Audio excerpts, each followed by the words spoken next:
This is a guest essay written by Sam Hilt, author of the forthcoming book, Paradigm Wars.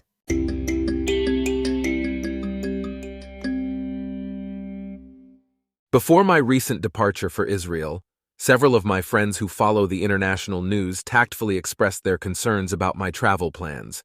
"You're going where? Now? What, are you nuts?" Family members were generally more supportive, but also apprehensive. I did not mention to any of them that although I was determined to model my travel planning largely after the Fool in the tarot deck, I did already have one event scheduled. I had signed up to participate in a week-long mission later in the month that would be visiting the Israeli town of Sderot and the scenes of slaughter along the border with Gaza. Included in the program would be encounters with a selected group of people who had experienced the events of October 7th firsthand in various capacities. The organization sponsoring the event is known in Hebrew as Shurat Hadin, and in English goes by the name of Israel Law Center. Its founder is Knit Zana Darshan Leitner, a formidable Israeli woman who combines gentle grace and beauty with sufficient determination and spiritual strength to cut off the head of Holofernes. Although, as I have discovered, they are largely invisible to the Israeli public, Shurat Hadin is well known to the U.S. Supreme Court and to the higher echelons of government, both in Israel and in the U.S. They are a team of attorneys whose mission is to use the legal system to bankrupt the sponsors of terrorism, and to date, they have won several hundreds of millions of dollars in judgments which they distribute entirely to the victims of terror. In their spare time, and to finance their own operation, they organize several week-long missions annually, where supporters from the US, Canada, and the UK have an opportunity to get up close and personal with players who live closer to the bleeding edge. Over the course of the week, we met with an extraordinary cast of characters.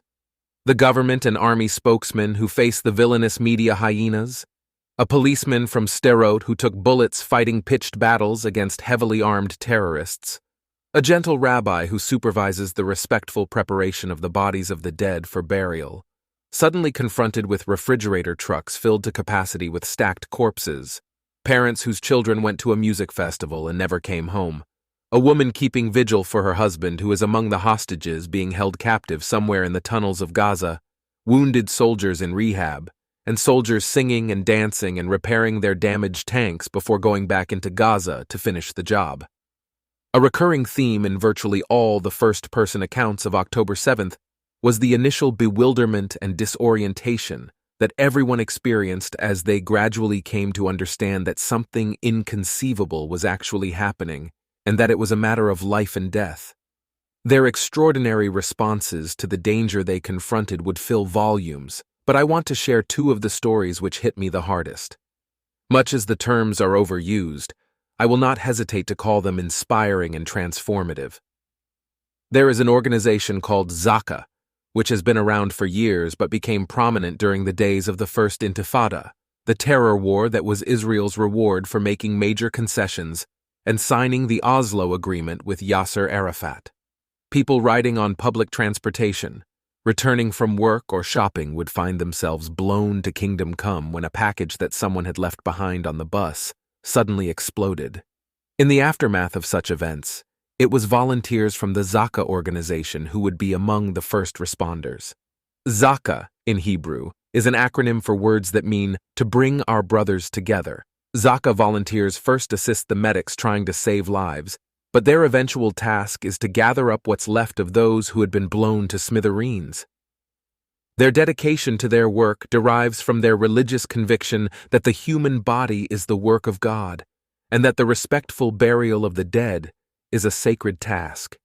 They strive to recover every part of the body for burial, which, in scenarios like these, means gathering bones and blood, hair, bits of flesh. Yossi Landau is the commander of the southern region of Zaka.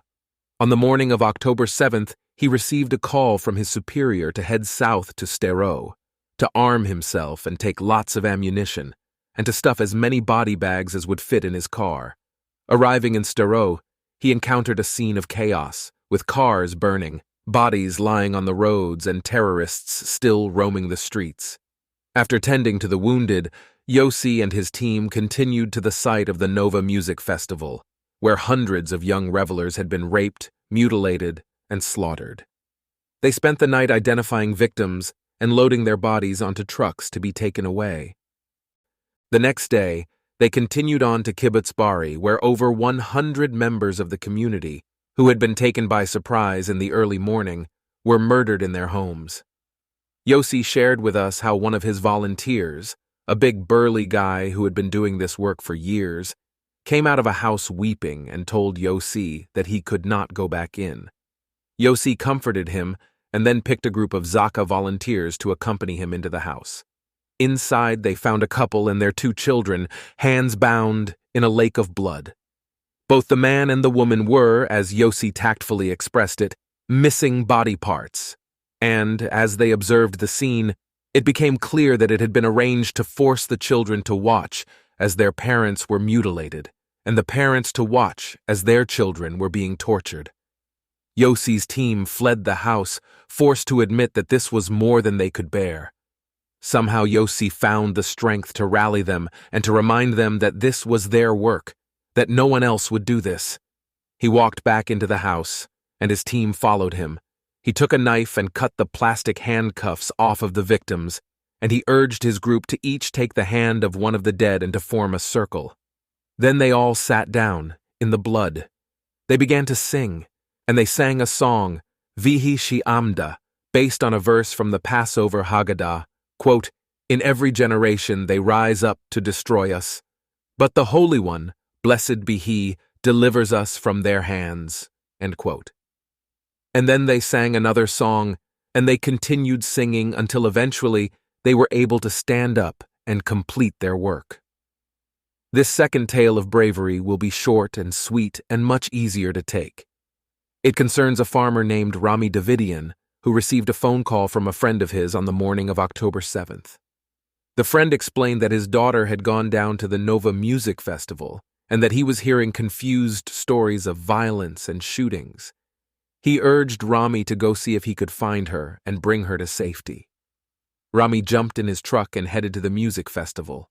As he drew closer, he knew immediately from the bodies and the burned-out cars that the reality of the situation was far worse than the rumors. He turned off the main road and proceeded on dirt roads and overland. Having grown up and farmed the land in this area all his life, he knew every inch of the countryside. At some point, he received a cell phone message. "Please save us, we're hiding in the bushes." The message included GPS coordinates. Rami located them, monitored the timing of the Hamas patrols, and helped 3 girls to make their escape. These first 3 girls shared Rami's number with their friends and parents, and Rami's phone now began buzzing non-stop with desperate pleas for help, accompanied by precise locations. Rami went from place to place, hour after hour, avoiding Hamas murder squads, finding those in hiding and delivering them to safety. At some point, he received a message from a girl who sent him her coordinates, said she was alone, and then fell silent. He followed her coordinates, parked his vehicle, and proceeded on foot. As Rami drew close, he discovered that she was no longer alone. She was being held captive by 6 Hamas terrorists. As Rami told the story, he joked that at that moment he received a bit of divine inspiration. As a Mizrahi Jew whose family came originally from an Arab country, he grew up speaking both Arabic and Hebrew fluently. So he turned on a dime, removed his kippah, a Jewish head covering, and greeted his Muslim brothers in Arabic, and he told them that he came to warn them. The Israeli army was on its way, and will arrive in less than 5 minutes and kill us all if they find us. Go while you can. Leave the girl. She will slow you down. I will get rid of her.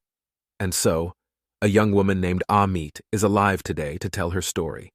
She became one of several hundred Israelis who owe their lives to Rami Davidian, a gentle farmer and an observant Jew, who went back into Lion's Den time and time again, risking his life with each sortie, and telling the story as if it was just something that any decent person in his situation would have done.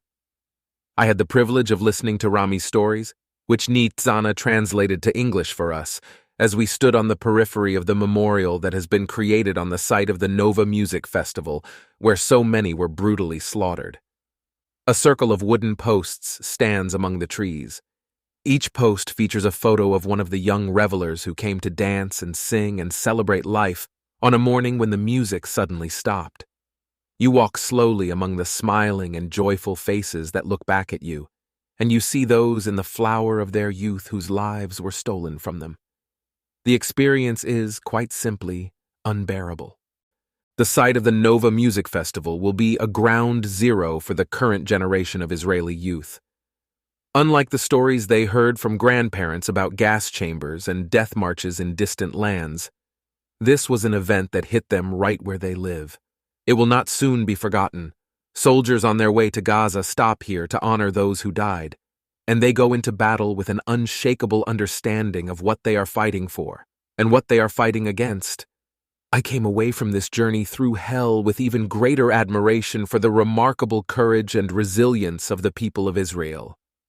And, unexpectedly, I also came away with a newfound appreciation for the role that Jewish ritual and faith play in enabling my more pious, observant brethren to confront life's hardest challenges.